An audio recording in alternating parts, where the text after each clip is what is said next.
How are we doing? I'm Martin from Gardens for Life.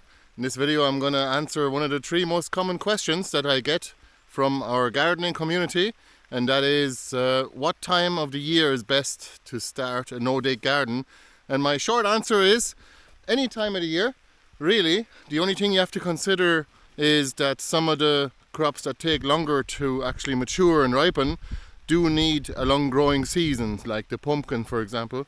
The pumpkin does take a few months, but in general, especially if you're growing a lot of perennial vegetables and fruits like berries for example, or even flowers as well, the best time of year really to start is now. Whenever that is for you, whenever you're seeing this video, you can start any time of the year, really. The only other thing to consider is it does take longer to smother the weeds or the existing vegetation or the grass in the winter time.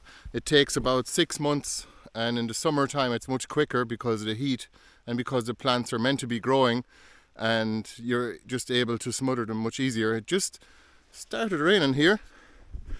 I came out here to make a video and it just started drizzling now, so let's see how we bear. Whew. It is roasting. Quite warm here now for mid-October. Let's take a look at these garden beds here. So this is not quite finished. I'm going to remove some of this compost here and use it in that greenhouse over there.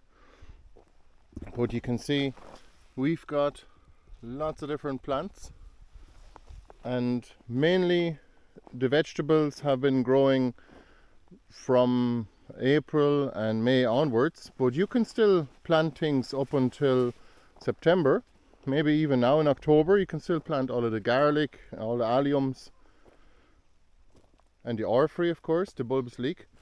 But one way we handle it is to simply get your compost whenever you can. Usually during the summer is the best time, just to be able to get access without the fella delivering the stuff getting stuck.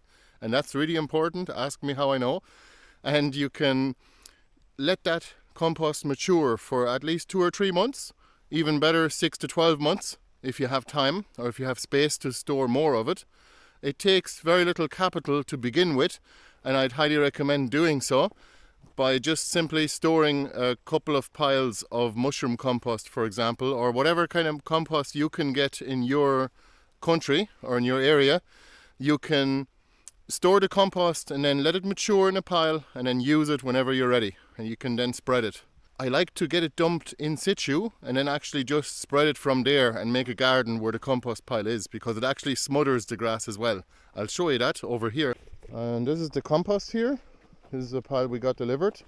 This is 1 load of compost. For those of you wondering how much it is about 200 to 300 euro, depending on how far away you are from the mushroom farm in the Midlands of Ireland.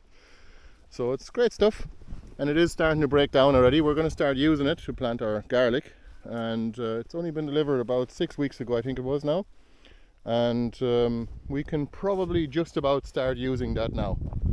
Again, in the summertime it does actually break down quicker than in the winter. That's what I'm saying to you. It usually takes about the same amount of time as growing your seedlings, so you can start your seedlings in the springtime, and if you want to get your compost delivered, well, ideally get it delivered as soon as you can, but if you happen to get your compost delivered at the same time as you're starting your seedlings, it's about the same length of time for the seedlings to mature and to get ready for them to be planted out. And your compost can be spread then, and you can stick your seedlings straight into the no-dig garden beds. They'll start growing quickly and the slugs won't have a chance. And that's our next topic. Stay tuned for the next video, because we're going to discuss what to do about slugs, and the answer might surprise you.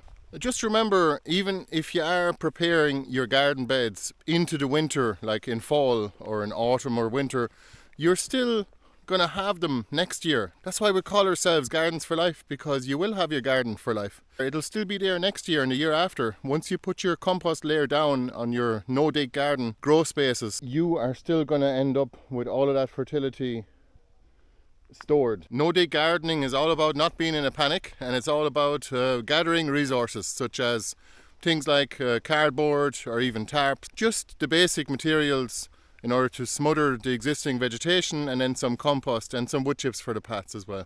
Here are some of those materials. These are the wood chips. We'll just get 1 pile delivered, 1 big load delivered once a year, and that covers all of our paths with fresh wood chips. And they are nice. This is actually willow, as it happens.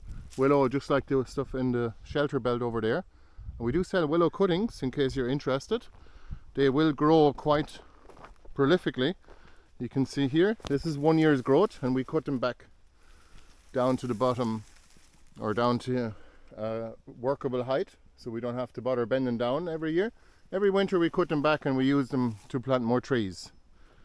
And you can also make wood chips with them, and if you were to leave that wood chip pile in situ for 3 years or even 2 years, it'll turn into compost eventually.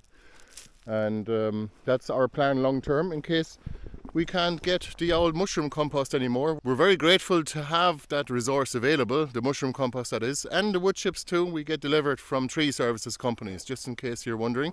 If you live in the Midlands of Ireland and you want to contact, let us know. Just send us an email. We're always happy to share our contacts. We don't mind more people using those underutilized resources, because really we might as well, instead of spreading the compost in big fields to grow cows or whatever we're exporting, we might as well keep that compost in small growers' backyards and people's homesteads and houses. And we might as well use the compost for people locally to grow food, actually. If you want to know more about compost or wood chips in particular, we've got separate videos on those. So take a look at those at the end of this video, or in the bottom. I'll leave some links.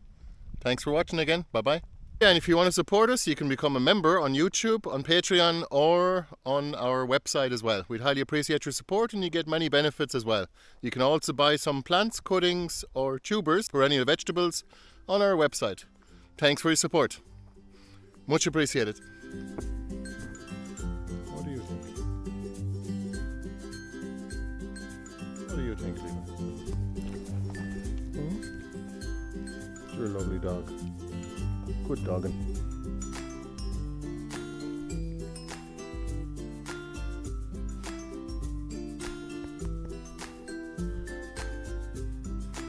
Are you taking care of the slugs, Levi?